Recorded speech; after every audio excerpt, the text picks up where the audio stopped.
So, uh, imagine this, right? It's February 2000, Palmdale, California. An 18-year-old aspiring model, Michelle O'Keefe, pulls into a park and ride lot on her way home from a shoot in L.A. Should be just another night, right? Yeah.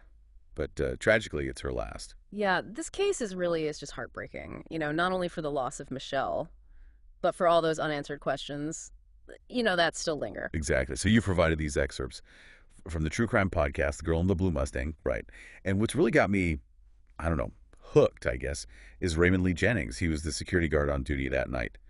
And he quickly becomes a prime suspect. But the investigation really hits a wall. Well, what's interesting, right, is how Jennings inserts himself into the narrative Right from the start, reporting gunshots, but then claiming he couldn't see who the shooter was, offers really specific details, almost like he's trying to appear helpful. But to investigators, that raises all sorts of red flags. Right. Almost too helpful. Like he's trying to control the story. And then you get these inconsistencies.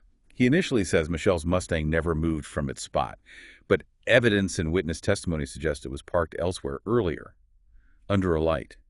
Michelle's best friend, Jennifer Peterson, mentioned Michelle's concerns for her safety. That's why she parked under the light. Yeah, no, that detail about the car is very telling. It suggests that Jennings might be trying to manipulate the crime scene, trying to make it fit his version of events. And it gets even more complicated when his clothes are tested for blood and gunshot residue, both negative. So no smoking gun, so to speak.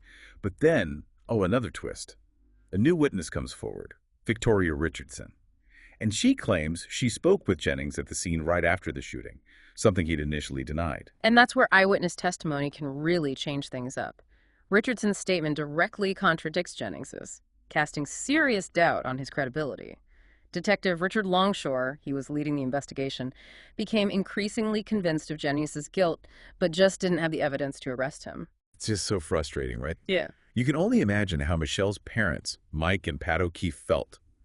They just launched into this tireless crusade for justice, appearing on television shows, desperate for answers. There was even that chilling detail about the psychic on the Montel Williams show. Claimed the killer's name was Lee or Leon. Little too close to Raymond Lee Jennings for comfort, right? Right.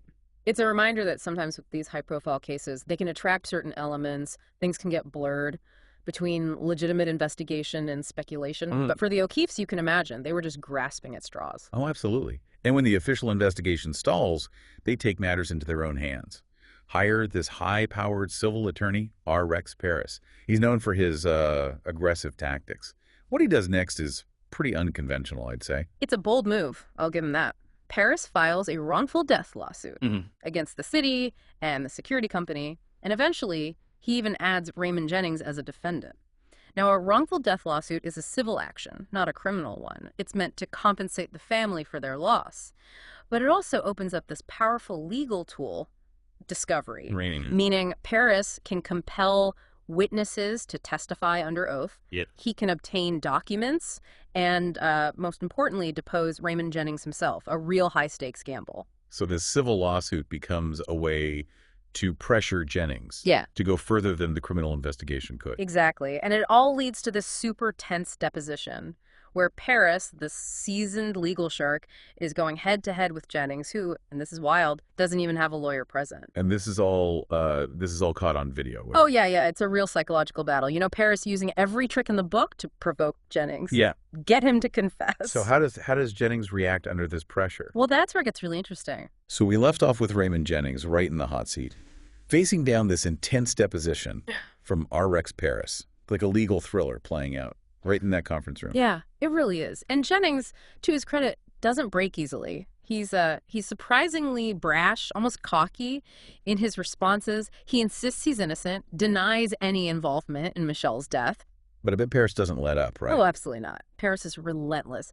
Yeah. Picks apart Jennings's story, points out the inconsistencies, zeroes in on anything that could contradict his alibi. And then there's this pivotal moment, this tiny detail that Jennings let slip, that changes everything. Okay, I got to know, what is it? What's the bombshell? It's subtle, but incredibly damning. Jennings, when he's describing the scene, mentions seeing a pulse in Michelle's neck. Now, that might seem insignificant, but think about it. He couldn't have known that, unless he was really close to her body. Exactly. It places him right there, at the crime scene. A level of proximity that Jennings just shouldn't have had if he was just a casual observer like he claims.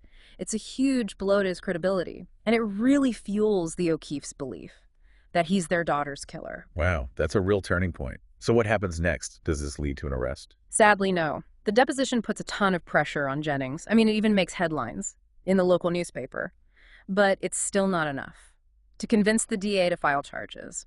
Robert Foltz, he was the DA at the time, acknowledges the lack of physical evidence, those negative tests for blood and gunshot residue, and just the circumstantial nature of the case. So even after this dramatic confrontation, Jennings walks free. That must have been devastating for the O'Keefes. Absolutely. They receive a settlement as part of the civil suit, but it's a hollow victory. Money can't replace their daughter or give them the justice they so desperately wanted. They remain convinced that Jennings is guilty, and they vow to keep fighting for answers. It feels like we've hit a dead end again. Is that where the story ends? Not quite. Just when all hope seems lost, a retired sheriff's deputy, Jim Jeffra, he gets interested in the case. He's drawn to the inconsistencies, the unanswered questions, and the O'Keefe's sheer determination. Okay, so we have a new player entering the game. Tell me more about this Jim Jeffra. Well, Jeffra brings a lot of experience, and a fresh set of eyes to the case. He's not bound by the same assumptions or biases that might have shaped the original investigation. And interestingly, he doesn't just focus on Jennings. That's interesting. So what's his approach then? Well, Jeffra actually questions this whole focus on Jennings. He wonders if all that scrutiny might have blinded investigators to other possibilities, other suspects, other leads. So he's basically saying, what if we've been looking in the wrong place this whole time? Right, exactly. Jeffra believes that if Jennings is innocent, then all those years spent focused on him have been wasted. It's prevented a real thorough exploration of other avenues. He starts by going back over the evidence, the timelines, the witness statements. He's looking for anything that might have been missed or misinterpreted. Like he's putting together a new puzzle, but with the same pieces. Yeah, exactly. He analyzes everything, looking for that hidden clue, that missed connection, something that could just crack the case wide open. Now this is where it gets really good. So what does Jeffra find? In his deep dive into the evidence, does he find anything that supports the suspicions around Jennings? Or something else? Well, we'll have to pick that up in part 3 of our deep dive. Jeffra's investigation takes him down some interesting paths, revealing some surprising new layers to this already fascinating case. Oh, come on, you've got to be kidding me. Now I really can't wait to hear what he finds. We'll be back with the final part of our deep dive into the Michelle O'Keefe case, so don't go anywhere.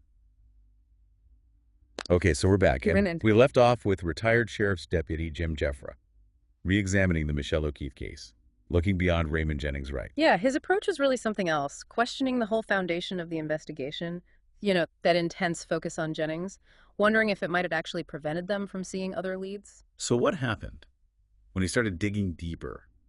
Did he find anything that pointed away from Jennings? Well, it's important to remember Jeffra's investigation is still going on. He's been poring over the case files, re-interviewing witnesses, exploring every angle. And while he hasn't ruled Jennings in or out, his investigation has raised some really interesting questions. Like, give me an example. Well, for instance, he's been looking into other people who were around, the park and ride lot that night. Remember, those lots are transitional spaces, people coming and going all the time. Right, so there could have been other people there who were never identified or investigated. Exactly. Jeffra's also been looking closely at the forensic evidence, specifically the ballistics, trying to figure out if the type of gun used was common or if it could be linked to anyone specific. Sounds like he's really thorough. Did he find anything concrete that shifted suspicion away from Jennings? It's still a little early to say for sure, but what's really important here is Jeffra's work represents this renewed effort to find the truth. Wherever the evidence leads. That must be a relief for Michelle's parents, knowing that someone is still fighting for justice for their daughter. Oh, definitely. Their determination is remarkable. They refuse to let this case be forgotten. So what does all this mean for our listeners? Why should this case, this cold case in California, matter to them? Well, I think it shows us how complex the justice system really is and the limitations of investigations, but also the enduring power of hope. Michelle's case, like so many others, reminds us how important it is to keep these stories alive, to never stop searching for answers. We've gone over the twists and turns of this case, the lack of evidence, that controversial civil lawsuit, and the emotional toll it's taken on Michelle's family. But with Jim Jeffra's new perspective, and his dedication, there's a new sense of hope. And maybe that's the most important thing for our listeners to take away. Even when it seems like there's no hope left, there's always room for it, for a new lead, for a breakthrough, something that could finally bring closure and justice. We'll definitely be following this case and keeping our listeners updated on any new developments. And to you listening, I encourage you to keep Michelle's story in your thoughts. Sometimes just remembering these cases, sharing them, talking about them, that can be a powerful thing. It keeps the pressure on, ensures these victims aren't forgotten. And who knows, maybe it'll spark something, somewhere, that could lead to a break in the case. Yeah, that's a good thought to end on. Let's hope that Michelle's case, and all the others like it, will see justice one day. Thanks for joining us on this deep dive.